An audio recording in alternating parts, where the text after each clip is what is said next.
Hello there, ladies and gentlemen, and welcome to our very special episode of 8-Star Anime. Good! See? You act like a host already. Booyah! This is episode 2, and today we're talking about Miyazaki's Spirited Away. Oh, yeah. Now, Raj, since this was your pick for this week, pick. how about you tell us, American Black Man Chris Brown and Dave the Head, what Captain Smooth Thanks. has chosen for our reviewing pleasure. When I think of Hayao Miyazaki, I think of fanciful movie like worlds, weird characters, colorful backgrounds, and a whole lot of magic going on. That is illustrated beautifully in this movie, Spirited Away. If you haven't seen it, I really recommend it. It's pretty much awesome. To me, this is like the crux of everything Hayao Miyazaki and Studio Ghibli in general. It's like it's a young girl named Chihiro who kind of starts out the movie as kind of a spoiled brat, and then she kind of goes on a magical adventure, learns a little bit about life, growing up, and meets a whole host of characters on the way. And this is one of my big introductions to Studio Ghibli. I saw My Neighbor Totoro, and I saw a couple other things, and I saw this, and this really resonated with me. Because I saw this in theaters in the United States of America, which you don't see anime. You didn't see anime in theaters back when I was young. And this made it to 2002. What was it? 2002, if I'm not mistaken. Yeah, right around there. And to be honest, it's not that Miyazaki has not made it to the United States before this. It's just that this is the first one that actually hit the silver screen. Yeah. At least as a normal release. A normal release, yes. You know, coming this fall kind of stuff. Yeah, it was actually just one of the regular releases at a Starlight Cinema near me. Technically the second anime movie I've ever seen. The first one being Princess Mononoke. Yeah. And then after these two, then I got into other films and series. Yeah. Which is pretty good. I mean, this kind of put a lot of anime on the map, but you know, especially for Studio Ghibli. It got the eye of the world looking at anime as a viable source, as opposed to some of the stuff they saw before, like Astro Boy and stuff like that. And they thought it was kind of a niche element, but Spirited Away saw that you could actually cater to more audiences, like younger children, older audiences, and stuff like that. With one show, the movie itself has a little bit, for everybody, and that's what I like about it. And the other thing to remember is that we did watch it with the dubbing, so we did get the, I'm going to assume, Hollywood stars playing the voices. Oh yeah, most definitely, yeah. And I have to say, I think they did very well. Oh yeah, they knocked it out of the park. I mean, in comparison to like our last review, where we were listening to a lot of the dubbings, like Kiki's Delivery Service, where they're spotty at best. Some of the dubbing wasn't quite. Well, it's not that it was spotty; it's that like their presentation. You could tell they were just doing it by themselves in a booth. Where this one sounds like, and I don't know, but this one sounds like they were acting with each other and talking with each other. Some characters sound like that. Yeah, the acting was better in this one as opposed to Kiki's. And I still believe that was John Ratzenberg. Vocal delivery. Yeah, it is. It's Cliff from Cheers. Wow. Yeah. And so I guess we'll go ahead and make this see where we get our reviews from. Well, why don't we take a look at something instead of giving away the story like we normally do? I was going to give away the story. No. Why don't we talk about something in it that we just specially liked?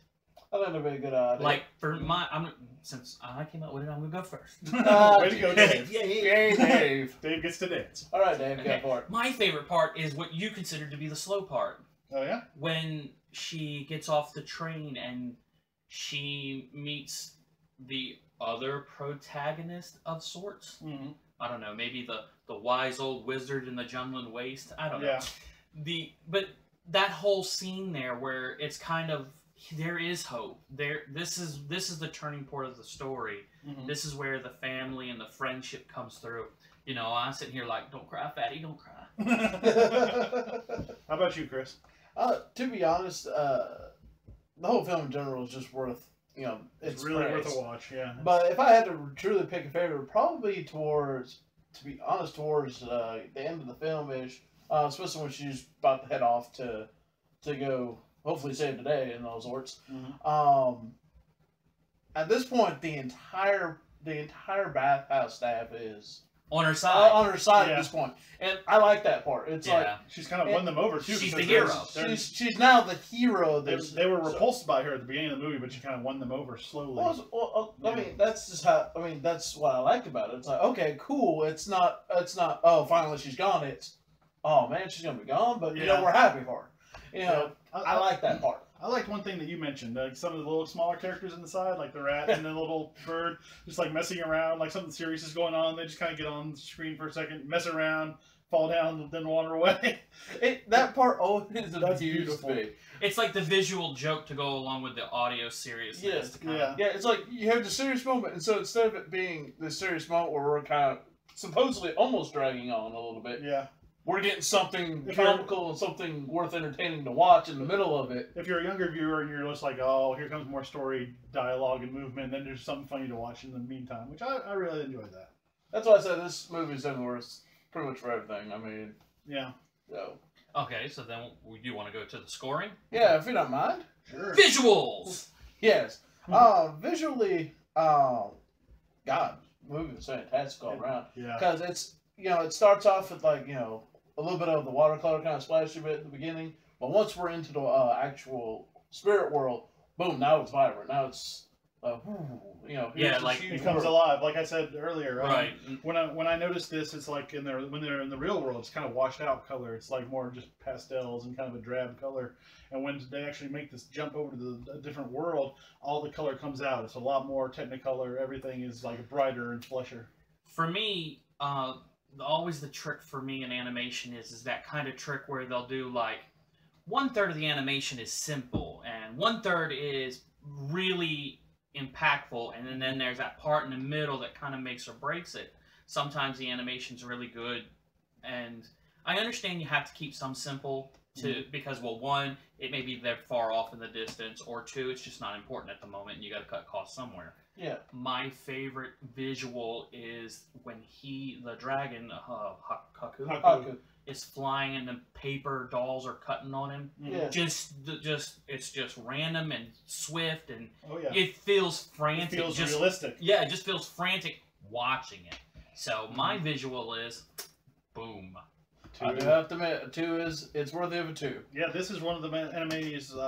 This animation style is when they're still using the cell shaded like the animation cells. Yeah. But there's also computer animation in there, as you saw with the flowers and stuff like that. Kind of like everyone 2000 on up is starting to move into a lot of big things. Because for us in the United States, I think the biggest in the early 2000s was like Matrix, where we're really starting to see the big computer animation. This is right when computer animation was getting big. Yeah.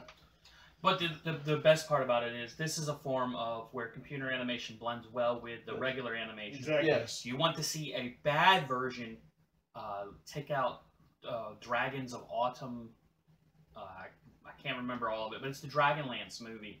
Oh, they only CG'd the dragons and the dragon men, and it looks bad. so horrible with like... And it clashes. Yeah, because you've got this fun kind of late 80s style animation going on, and then boom, here's these rubber looking CGI monsters. Yeah. But that's when they're actually getting the hang of computer animation. You had shows like Reboot and stuff like that, kind of getting into the swirl of the whole thing, So, great visuals 2 across the board, everybody? Definitely 2. Audio?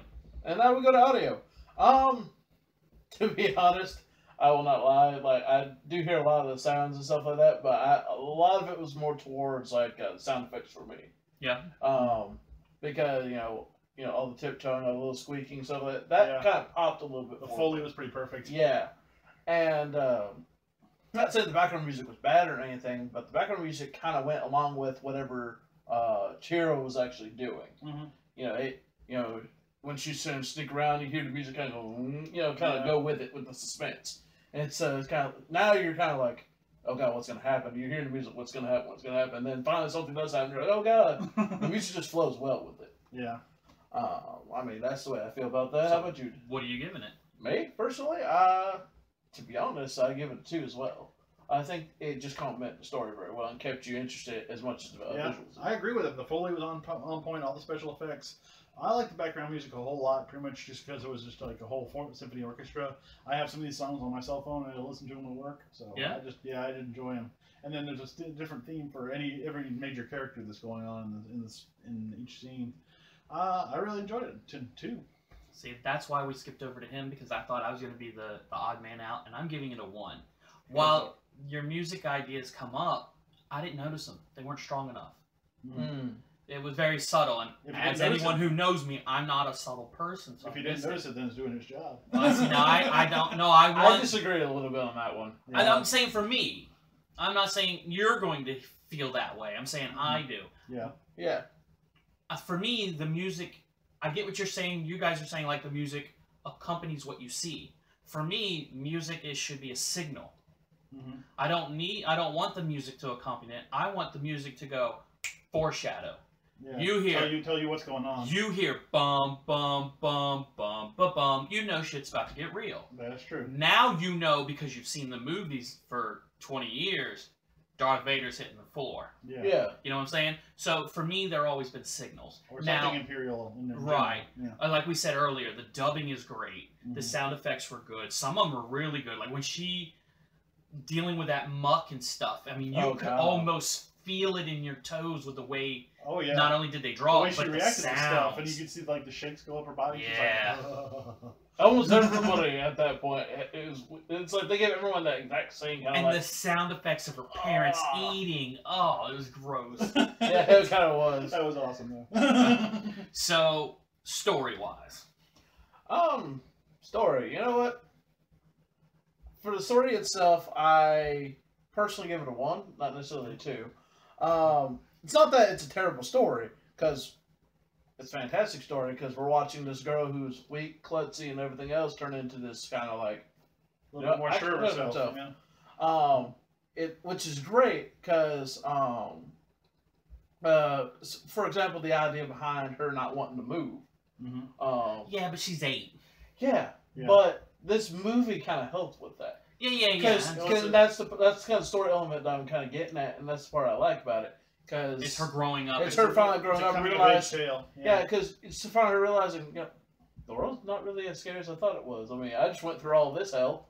Yeah, right. The world's not made to cater to you. You've got to get up and do something about to make yourself and to put with yourself that in a kind position. of being maybe at least a moral of the story per se. Yeah. Adapting to your surroundings. Yeah. And they do a really good job of telling that. It's just that I think the fast pacedness, and the whole action-packed type part to it, and a lot of elements, you could easily end up skipping some of that bit of story element, at least for that portion, because for most of it, she still trips, she still falls, still does all this other kind of stuff regardless. Which is kind of klutzy. So it's kind of one of those She's things. 8. Well, what do you expect? She falls down. And so, I personally just didn't think it's a strong storyline, just not, there's just certain things I probably would have done differently if I was going to tell the story.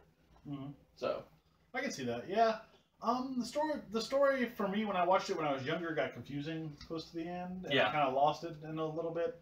Now that I go back and rewatch it, I can follow it a little bit closer and see, like, cause and effect, and this takes them to here.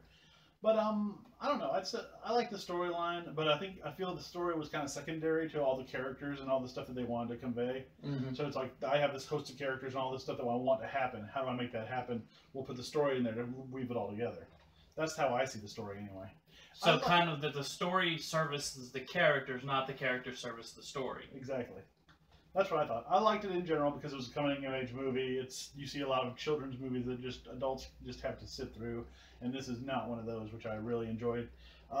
It's really one for all ages, but the story was kind of shaky, but I still give it a 1. Well, I mean, but the story being as shaky as it is, sorry, we'll get to you. No, go ahead. The story being shaky, it's kind of like the no-face portion of it. Yeah. Though it did serve a good slight purpose where this is, I think, the moment where the whole hotel is like, oh, wow, she actually helped us. She actually did something useful. Right. Yeah. But it would have been different had, in my opinion, if No Face had a purpose. Yeah, actually had a purpose in the film, in my opinion. Because No Face just kind of shows up and all of a sudden, I'm in the hotel. He's like, he should have been wearing a sign that says, I am the MacGuffin against greed. Yeah. And so that's where, like, that's a huge plot hole in my opinion that, like, threw me off. And I'm going to admit, I was going to give it a 2.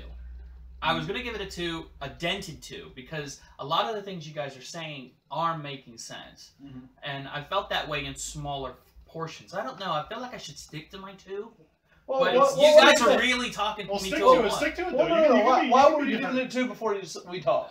Because the simplicity of the story is in the fact that while you may have got confused as a kid by what was going on, you still knew what the story was. It was like, that 3 minutes was weird, I don't know what's going on. But, it picked right back up. Here we go. Oh, yeah. So it flows well. There's no stops. There's no breaks. You know, we were all the way into what we felt was Act 3 before it felt like the movie went...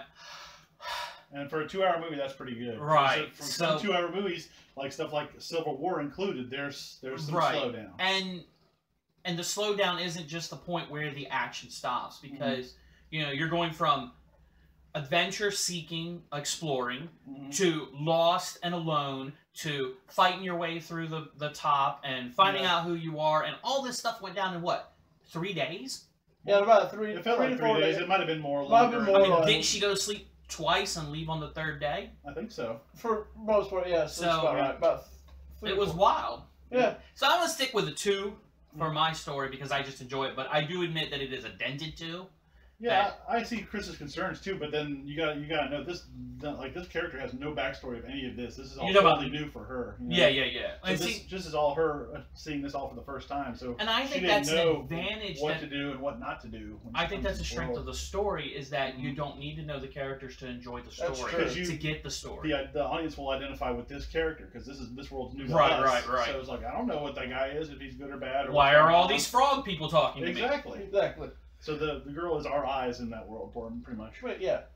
All right, and then I guess overall enjoyment. Enjoyment. All right, Raj, this is your movie. Lead on, brother. 2. It's everything. When I go to Miyazaki, I want fantastic creatures, pretty good overarching story. Really coming of age tales are usually Miyazaki stuff, and then just fanciful things that get out of reality. And this delivers on all barrels, like both barrels. It's quite wonderful. So I'm gonna say 2. All right.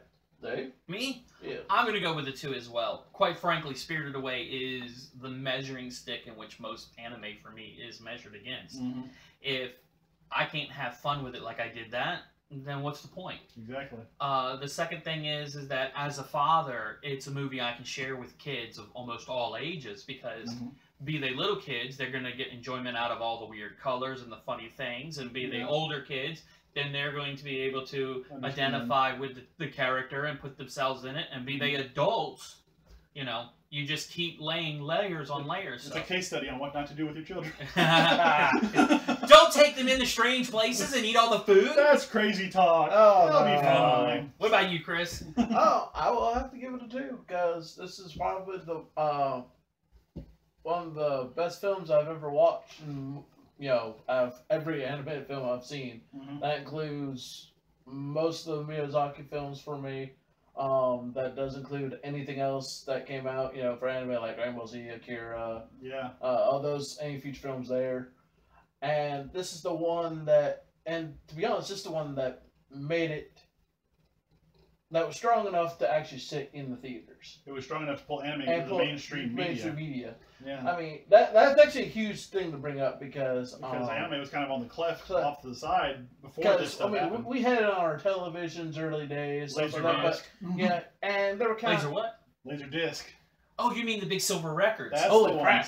Yeah, giant CDs is what movie's on. Quit dating us. Quit dating us. And, move away from the bookcase. You're shaking it. You're shaking the TV. Anyways, you're making the dragonfly and it's not even animated at the moment. And so, but the thing about it is, there are several things that, you know, were huge, you know, big hits towards anime, and this is one of them. For us who were already into anime, you know, stuff like, you know, Robotech, Akira, those big, huge series or movies that were like, yeah, let's see more. Yep. For everyone else... You want to hold it? Yes. For everyone else, you know, your everyday average Joe... Keep going. Really? You doing this to me? Keep going. Fine. Anyways, for everyone else, you're looking at... you know, somebody's like, what's anime? Or what's this? What's that? You know, whoa, this is anime. This is what my kid's been watching this entire time. This is it? This is an excellent example for Anime 101. If you want to teach this people now that's definite. I was about to say, if I'm not mistaken, we've all given it about a 7. Yes, Yeah, I think. pretty much, I think you had a 7. You had a 7. Yes. I have a 7. Yeah. Yeah, and am I right? Yeah. Do you have a 7? So, I mean, 7's across the board. Did you do one on any of them? Or did you I did one on the audio. Yeah. Oh, okay. Yeah. So- 7. So, and realistically, because of that, you could almost give it a bonus point. That's true. Because realistically, when we go to 8-star, I thought this one was going to get 8s. Yeah. I mean, sure, but obviously you could tell there was something from people like us who, like watching films, sitting down. Yeah, we're always gonna find something. Well, I think that's the other thing is that we've all seen such a variety of different movies, and we've seen different animes and series that we find things in different versions that we like. Like, I like the music of Star Wars. It is the best audio for me. Mm-hmm. That's why this can't measure up to that. Yeah. In my opinion. And so, but yeah, I mean, as strong as it is in the anime world, it almost gets a bonus point. If I never saw anime before, this would pull me into the world of anime. Right. Yeah. It would be 8 stars Yeah, all by definitely. that self. I mean, I still like the story a whole lot. I don't know, it just felt confusing to me when I was younger, but I don't know, I could change my rating to 2 and just make it 8 across. Yeah, but you could. But I could. why? Because I want to make it 8. Okay. Arbitrary 8. No, but we all feel that it's a 7. I mean, you've heard us for the last 15, 20 minutes just sing its praises, right? Yeah. There's not a lot of bad in here. I mean, it's hard to find the bad if there is any. And you don't really find bad. You find things that are just I would do different. Not as good as the rest of it. Yeah. If I hadn't seen like 50, 60 animes by now, I it might mean, be different. Not even it's some aspects of this movie are so great that the mediocrity stuff, which would normally be okay, looks a little bad in comparison. Mm-hmm. I mean, it's not even all the other animes you watched before. I mean, it could be anything you saw before. Here's this free car. It just happens to have a cassette tape player. Yeah. Wait, but it's a free cassette tape player. Yeah. Exactly. So it's kind of like, well, what do you... And it's like, all right. So... I'm going to go 8. Well, that was my point of saying it almost gets a free bonus. Yeah. Yes, no. I'm about to say, so, I mean... 7. It's 7, folks, 7. So across the board... Fingers. They're useful. I don't know what I'm doing. Anyways, ladies and gentlemen, I think we've pretty much hit the highlights of this review for Spirited Away. Probably one of the top, if not the top, Miyazaki film, at least by American standards. You would get a unanimous decision from all of us to say, go rent it if you haven't seen it. Share it with somebody if you've seen it and they haven't. Find it and watch it. And tell us what you think in the comments when we post this video online. The comments below. This video is going to be online, so you use the internet to on talk the to us. YouTubes? Yeah, on the YouTube. This is great. On the YouTube, Grandpa. And since while we're at it, do check out some of our other amazing shows here on the ECS network. Swag. Check us out on Cafe Press, ECS. Yeah. Who knows? You might be getting a shirt with your little logo on it, and people can wear the T-shirt. That'd be awesome if we all got shirts. And then they can make a video telling you, I got your shirt, but your idea for this movie stinks. Yeah, that would be amazing. Yeah, they can make reply videos to us. That would be like, great. Oh, I like this video, but this guy's so we do have other shows, Rage Crit Radio, for all of the board gaming and tabletop gaming that you would like to see. We do have the Denzi Casta crew for all the tokusatsu stuff, Power Rangers, Super Sentai, Kamen Rider, such as those. Kaiju. Oh, yeah. Kaiju. We also have Mike and Movies Canon Night. Excuse me. Mike and Kane's Movie Night. Where Mike in a DVD sit and watch his wife crochet. What do you think of her, DVD? That's a nice blanket. I can take it or leave it. Can you step forward? Mike's gonna kill me. No, he's not. He's gonna chuckle. Kana might stab you. But... Then there's what's the wrestling show? It's the announcers booth with John the Body Johnson and Greg Hunter. Yep. And our sister anime show that's coming soon. Actually, that's still up in the air. Well, at this point in time, we'll tell you that it could exist, and it's going to be called 5 Times Anime. 5 Times Anime. Quick review show, first 5 episodes. See if you like it. See if you don't. We'll see what goes from there. Yeah. That about covers all of them, don't it? Pretty much. I think so. We need a list going. Yeah, we might need a notebook. Well, a list wouldn't be a problem if I learned how to talk. I've never stalked anybody. That's right. Haven't you seen Politicians? Fair enough. Okay. So, ladies and gentlemen, on our next episode, we got Dave's favorite show. And what do we got coming up there, Dave? Actually, I don't know if it's my favorite, but what I decided, I was going to go one way with the Miyazaki.